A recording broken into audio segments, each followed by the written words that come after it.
주 날개니 내가 편안히 쉬네. 밤 깊고 비바람 불어쳐도 아버지께서 날 지켜주시니 거기서 편안히 쉬리로다. 오늘 성경 말씀은 마태복음 5장 17절에서 20절까지의 말씀입니다. 내가 율법이나 선지자를 폐하러 온 줄로 생각하지 말라. 폐하러 온 것이 아니요 완전하게 하려 함이라. 진실로 너희에게 이르노니 천지가 없어지기 전에는 율법의 1.1획도 결코 없어지지 아니하고 다 이루리라. 그러므로 누구든지 이 계명 중에 지극히 작은 것 하나라도 버리고 또 그같이 사람을 가르치는 자는 천국에서 지극히 작다 일컬음을 받을 것이요 누구든지 이를 행하며 가르치는 자는 천국에서 크다 일컬음을 받으리라. 내가 너희에게 이르노니 너희 의가 서기관과 바리새인보다 더 낫지 못하면 결단코 천국에 들어가지 못하리라. 구약의 핵심은 율법이라고 합니다. 율법은 우리에게 두 가지를 제시해주고 있습니다. 첫째, 그 율법 속에서 우리가 얼마나 죄인인가, 우리가 얼마나 더러운 죄에 빠져 있는가 하는 죄인됨을 알려주는 것이 율법의 기능입니다. 또 율법의 또 다른 하나의 기능 중 하나가 뭐냐면 우리가 의로운 삶을 살 수 있도록 이 율법이 우리를 인도해 준다고 하는 것입니다. 이스라엘 백성들은 이 구약에 나와 있는 율법을 다 정리를 해보니까 613가지가 나오더라는 것입니다. 그래서 모세오경의 이 말씀을 다 분석을 해보니까 하라, 긍정적으로 하라 하는 계명이 248개이더라는 것입니다. 또 하지 말라 하는 것은 부정적인 형태로 된 계명이 365개입니다. 그래서 구약에 있는 율법은 613가지가 되는 것입니다. 이 613가지를 예수님께서 율법을 폐하러 온 것이 아니라 완성하러 왔다고 이야기하심으로써 우리가 신앙생활을 하면서 형식적인 신앙에 빠지기 쉬운 우리의 모습을 예수님께서 정확하게 지적해 주시면서 율법에 빠지지 않는 신앙, 살아있는 신앙, 형식적인 신앙에서 벗어나는 신앙을 우리에게 제시해 주고 있습니다. 예를 들면 안식일 문제입니다. 예수님께서 이 땅에 오셔서 유대인들과 가장 많은 논쟁을 했던 것 중에 하나가 바로 안식일 논쟁입니다. 안식일의 정신이 뭐냐면 일을 하지 않고 쉬면서 거룩하고 복된 날로 보내는 것. 이게 유대인들이 이런 정신을 가지고 안식일을 지켰어요. 안식일을 지키다 보니까 하나님께서 일을 하지 말라. 그런데 어떤 일을 하지 말라고 했을까? 이런저런 고민을 하면서 이 랍비들이 하나, 둘 안식일 계명을 만들기 시작했습니다. 이렇게 만든 안식일 계명이 49가지가 된다고 하는 것입니다. 그래서 계명 자체에 얽매이다 보니까 하나님을 사랑하는 마음, 하나님이 우리에게 주시는 안식일의 정신은 사라지고 형식적이고 법 조문적인 것들만 남게 되었다고 하는 것입니다. 시간이 흘러가면서 사람들은 안식일의 근본 정신은 다 사라지고 계명만 남아서 이것을 지키려고 하다 보니까 안식일이 거룩한 날도 되지 않고 복된 날도 되지 못하고 말았다는 것입니다. 그래서 예수님께서 이 안식일을 새로운 해석으로 안식일을 지켜야 된다고 주장하시는 것입니다. 안식일의 주인은 사람이라고 예수님께서 새롭게 해석하시면서 이 안식일의 이 계명 49가지 이 계명을 뛰어넘어서 극복을 해서 하나님이 안식일을 주신 그 근본 정신으로 돌아가야 된다고 이야기를 하고 있는 것입니다. 예수님은 그 당시에 안식일의 율법을 지키기보다는 그 율법의 원래 정신을 더 중요시 여기면서 그 율법의 정신으로 돌아가자, 회복하자 하는 이 운동으로 유대인들과 안식일 논쟁을 하였던 것입니다. 오늘은 감리교를 만드신 요한 웨슬레의 회심주일이기도 합니다. 존 웨슬레 목사님은 영국의 엄격한 목사의 아들로 아버지 사무엘 웨슬리의 19남매 중에서 15번째로 태어났습니다. 6살 때에 집에 불이 났는데 자녀들이 워낙 많으니까 모두가 다 빠져나왔다고 생각하는데 웨슬리가 2층에서 잠을 자고 있다가 빠져나오지 못했습니다. 살려달라고 막 외치니까 간신히 사람들이 다 와가지고 웨슬리를 구출하자마자 그 집이 무너져 내렸다고 합니다. 웨슬리 목사님은 평생 이 일을 잊지 않고 왜 내가 살아 있었는가, 내가 불에서 끄집어낸 그슬린 나무 같은 인생으로 하나님께서 나를 살려두신 이유가 뭘까?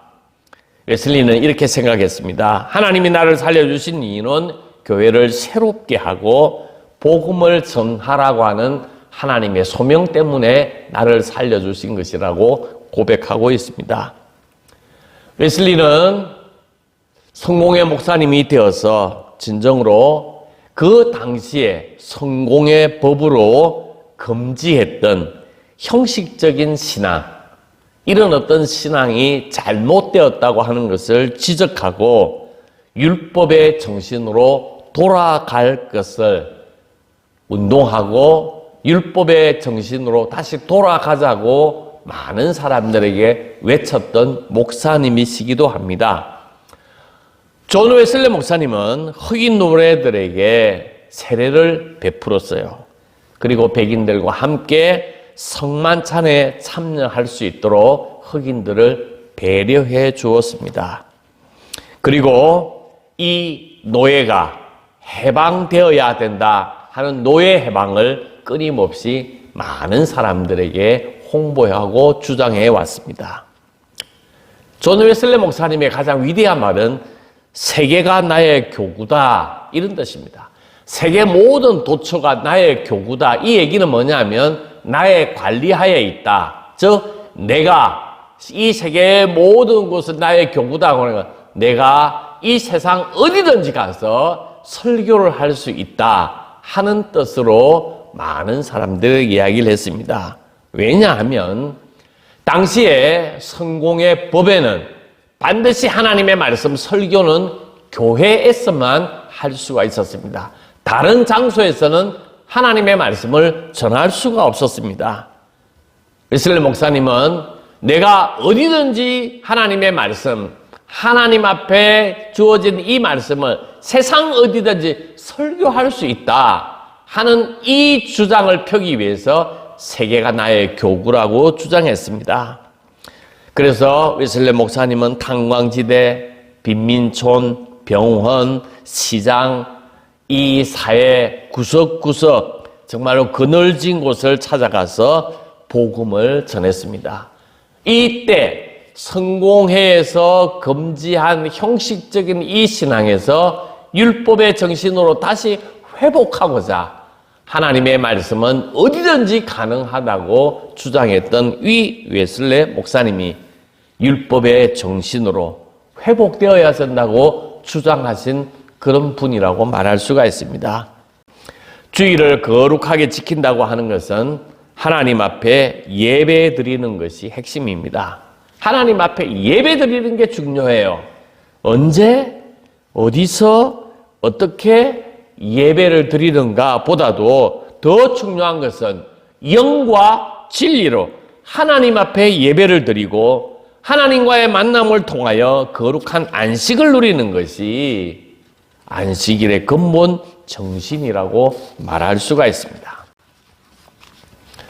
만약에 오늘 여러분들이 여러분의 삶의 자리에서 우리는 우리 만종교회 생긴 이래로 주일날 11시에 예배를 드립니다.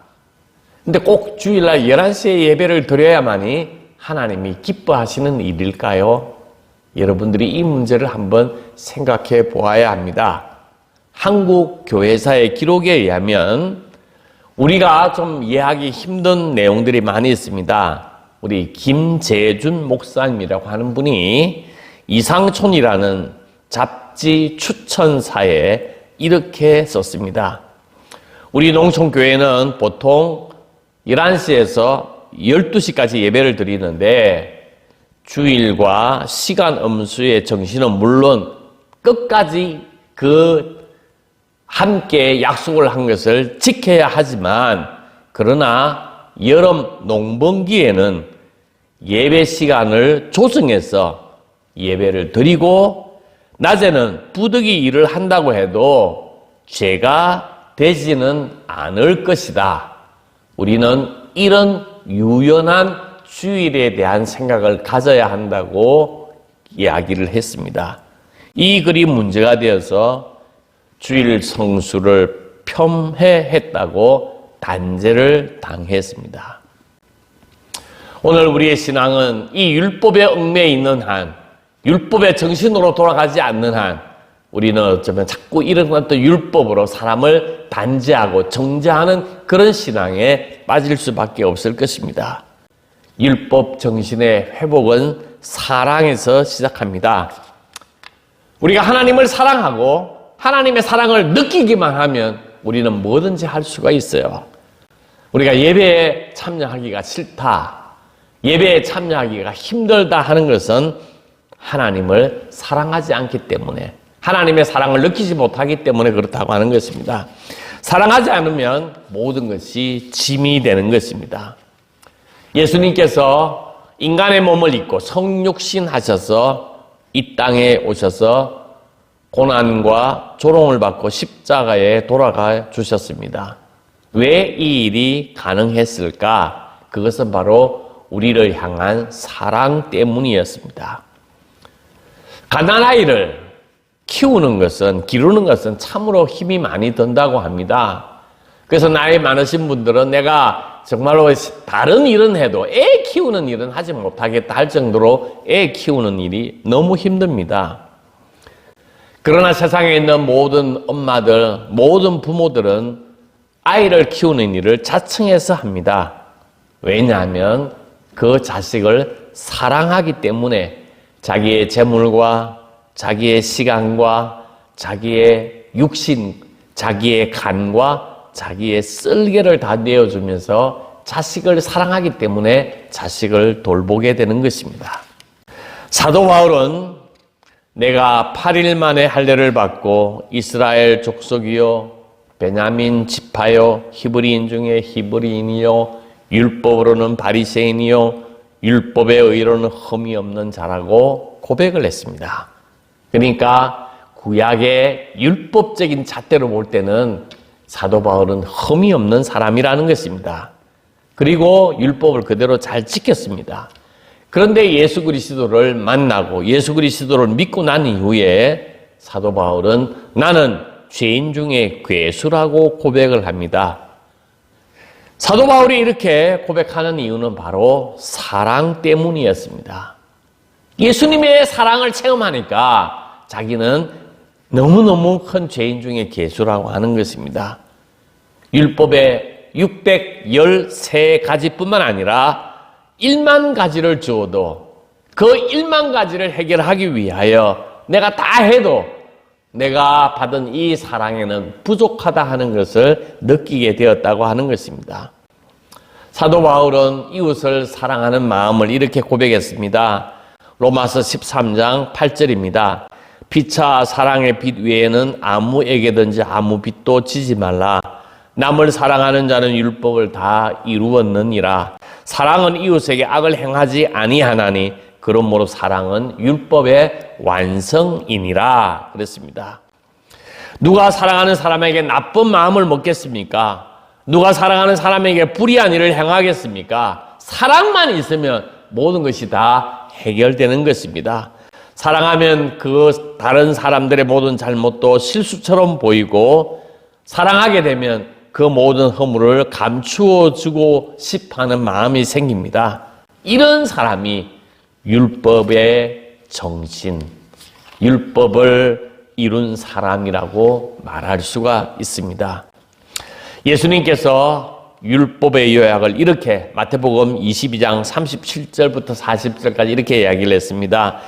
예수께서 가라사대 내 마음을 다하고 목숨을 다하고 뜻을 다하여 주 너희 하나님을 사랑하라 하셨으니 이것이 크고 첫째 되는 계명이요 둘째는 그와 같으니 내 이웃을 내 몸과 같이 사랑하라 하셨으니 이 두 계명이 온 율법과 선지자의 강령이니라. 율법을 요약하게 되면 하나님을 사랑하라, 이웃을 사랑하라, 이 두 가지로 요약하고 이 두 가지만 있으면 613가지를 행하게 된다고 말씀해 주십니다. 20절에 보면 너희 의가 서기관과 바리새인보다 더 낫지 못하면 결단코 천국에 들어가지 못하리라고 한 말씀은 바로 사랑만 가지고 있으면 이런 어떤 율법을 지키는 것은 아무 문제가 되지 않는다 하는 것입니다. 서울 마포에 가면 양화진이 있습니다. 거기에 가면 외국인 선교사들의 순교 묘지가 있습니다. 이 외국인 선교사들은 100년 전에 경제적으로나 위생적으로나 살기 어려운 이 한국 땅에 와서 복음을 전했던 사람들입니다. 그들은 이 땅과는 피 한 방울 섞이지 않는 사람이었지만 이 조선 땅에 복음을 전하다가 이질로 장티푸스로 죽어갔습니다. 그곳에 세워진 모비명을 보면 참으로 우리의 마음이 숙연해집니다. 루비 켄트릭 선교사의 묘비에는 이렇게 기록되어져 있습니다. 내게 줄 수 있는 1000번의 생명이 있다면 나는 그 1000번의 삶을 한국을 위해 바치겠다. 켄트릭 선교사는 처녀로 이 땅에 와서 8개월 만에 병으로 순교하셨습니다. 대한매일신보를 발행하고 한국을 알리고 한국 독립을 위해서 헌신하셨던 헐버터 선교사의 비문에는 이렇게 기록되어져 있습니다. 나는 웨스트민스터 사원에 묻히기보다는 한국에 묻히기를 원하노라. 그들이 이렇게 자기 목숨을 희생할 수 있었던 것은 바로 예수 그리스도의 사랑 때문에 이 조국, 이 나라, 이 민족을 위하여 자신의 몸을 바쳐서 사랑할 수 있었던 것입니다. 사랑이 그들을 언둔의 땅, 우상의 땅, 미신의 땅, 이 한국을 새로운 복음화로 바꾸기 위하여 복음을 들고 발걸음을 내딛었던 것입니다. 그들의 사랑, 예수 그리스도의 십자가 사랑이 그들에게 임하여서 그 사랑으로 말미암아 오늘 이 나라 이 민족이 복음의 사랑 빚진 자로 살아가게 되었습니다. 오늘 율법을 완성하는 자 예수 그리스도의 사랑이 우리 가운데 임하여서 우리의 삶의 자리에 사랑의 아름다운 역사를 만들어 나가서 율법을 완성하는 참된 그리스도인으로 서기를 주님의 이름으로 축복합니다. 아멘.